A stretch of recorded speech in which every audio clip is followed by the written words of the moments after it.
स्वागत है आपका बी न्यूज नेशन में। मैं हूं आबिद हुसैन शेख। तलवार खटका रखने वाले संगठनों पर पाबंदी लगाने की मांग। बलात्कार का शिकार दलित लड़की दानम्मा के घर बसवा पीठ के स्वामी जय मृत्युंजय पहुंचकर इस नाजुक घड़ी में अपना समर्थन देते हुए मीडिया से बात की कि हमारी संस्कृति हाथों में तलवार खटका रखने वाली नहीं बल्कि सबका आदर व सम्मान करने वाली बसवन्ना की संस्कृति है।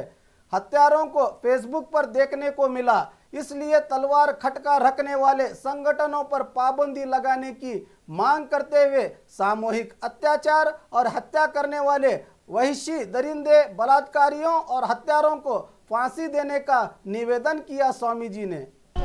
ಇಡೀ ಜಗತ್ತಿಗೆ ಮಹಿಳಾ ಸಮಾನತೆಯನ್ನು ಕೊಟ್ಟಂತಹ ಬಸವಣ್ಣನವರ ನಡೆದಾಡಿರ್ತಕ್ಕಂಥ ಈ ನಾಡಿನಲ್ಲಿ ವಿಜಯಪುರದ ಈ ನಗರದೊಳಗೆ 19 ತಾರೀಕು ಹಾಡು ಹಗಲೇ ದಾನಮೆನ್ನುವಂತಹ 9ನೇ ತರಗತಿ ಓದುವಂಥ ಒಬ್ಬ ಪುಟ್ಟ ಬಾಲಿಕೆ ಮೇಲೆ ಗ್ಯಾಂಗ್ ನಿರ್ಭಯದ ಮಾದರಿಯೊಳಗೆ ಗ್ಯಾಂಗ್ ರೇಪ್ ಮೂಲಕವಾಗಿ ಅತ್ಯಾಚಾರ ಮಾಡಿ ಅಮಾನುಷವಾಗಿ ಕೊಲೆ ಮಾಡಿರ್ತಕ್ಕಂಥದ್ದು ಇಡೀ ನಮ್ಮ ಅಖಂಡ ವಿಜಯಪುರ ಜಿಲ್ಲೆ ಅಷ್ಟೇ ಅಲ್ಲ, ಇಡೀ ನಾಡಿನ ಮಹಿಳೆಯರು, ಇಡೀ ನಾಡೇ ಇವತ್ತು ತೆರೆ ತಗ್ಗಿಸುವಂಥ ಮಟ್ಟಕ್ಕೆ ಈನ ಕೃತ್ಯಕ್ಕೆ ಕೆಲವು ಪ್ರಚೋದನಕಾರಿ ಇರ್ತಕ್ಕಂಥ ಯುವ ಮನಸ್ಸುಗಳು ಮಾಡಿರ್ತಕ್ಕಂಥದ್ದು ನಿಜವಾಗಲೂ ಖಂಡನೀಯವಾಗಿರ್ತಕ್ಕಂಥದ್ದು.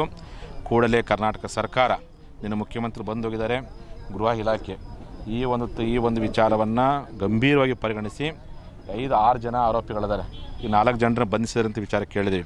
ಈ 6 ಜನರನ್ನು ಗಲ್ಲು ಶಿಕ್ಷೆ ವಿಧಿಸುವಂಥ ಹಿನ್ನೆಲೆ ಒಳಗೆ ಸೂಕ್ತವಾಗಿರ್ತ ಕಾನೂನು ಕ್ರಮ ತೆಗೆದುಕೊಳ್ಬೇಕು ಅಂತೇಳಿ ನಾವು ಆಗ್ರಹ ಮಾಡ್ತೀವಿ.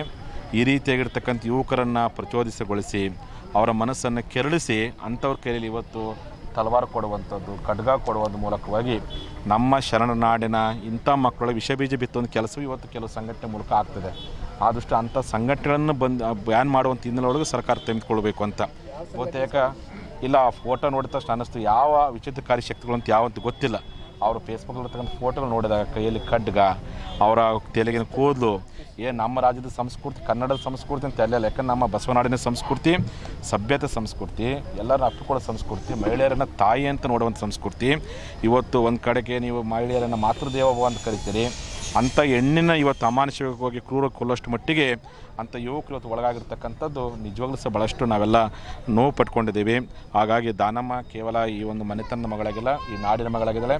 ಆ ತಾಯಿಗೆ ನ್ಯಾಯ ಸಿಗೋವರೆಗೂ ಎಲ್ಲ ನಾವು ಶರಣ ಪರಂಪರೆ ಸಂಘಟನೆ, ದಲಿತ ಪರ ಸಂಘಟನೆ, ಎಲ್ಲ ಈ ನಾಡಿನ ಪ್ರಗತಿಪರ ಸಂಘಟನೆಗಳು ಜಾತ್ಯತೀತವಾಗಿ ನಾಳೆ 23ನೇ ತಾರೀಕು ವಿಜಯಪುರ ಜಿಲ್ಲಾ ಬಂದ್ಗೆ ಕರೆ ಕೊಟ್ಟಿದ್ದಾರೆ. ಎಲ್ಲರೂ ಸೇರಿಕೊಂಡು ಆ ಬೆಂಬಲಕ್ಕೆ ನಾವು ಇಡೀ ನಾಡಿನ ಜನತೆ ಇರೋಣ. ನಿರ್ಭಯಕ್ಕೆ ಆಗಿರ್ತಕ್ಕಂಥ ಮಾದರಿಯೊಳಗೆ ಈ ಒಂದು ಗ್ಯಾಂಗ್ ರೇಪ್ ಆಗಿರ್ತಕ್ಕಂಥದ್ದು ನಿನ್ನೆ ಜಿಲ್ಲಾಡಳಿತ ಯಾವುದೋ ಒಬ್ಬ ವ್ಯಕ್ತಿ ಮಾಡಿದಂತೇಳಿ ತಪ್ಪು ಮಾಹಿತಿ ಕೊಟ್ಟಿದ್ದು ಗ್ಯಾಂಗ್ ರೇಪ್ ಆಗಿರ್ತಕ್ಕಂಥದ್ದು ಈಗ ತಾನು ನಿವಾಸಿಗಳಿದ್ದಾರೆ. ಹಾಗಾಗಿ ನಿರ್ಭಯಕ್ಕೆ ಯಾವ ರೀತಿಯಾಗಿ ನ್ಯಾಯ ಒದಗಿಸ್ಕೊಡ್ತು ಅದೇ ರೀತಿಯಾಗಿ ನಮ್ಮ ನ್ಯಾಯ ಒದಗಿಸ್ಕೊಡ್ಬೇಕು. ಆ 6 ಜನರನ್ನ 4 ಜನ ಸಿಕ್ಕಿದ್ದು, ಇನ್ನೂ 2 ಸಿಗಬೇಕು. 6 ಜನರಿಗೂ ಗಲ್ಲು ಶಿಕ್ಷೆ ನೀಡಬೇಕು ಅಂತೇಳಿ ಇಡೀ ವಿಜಯಪುರ ಜಿಲ್ಲೆ ಮತ್ತು ಈ ನಾಡಿನ ಜನರ ಪರವಾಗಿ ನಾನು ಸರ್ಕಾರಕ್ಕೆ ಆಗ್ರಹ ಮಾಡ್ತೀನಿ.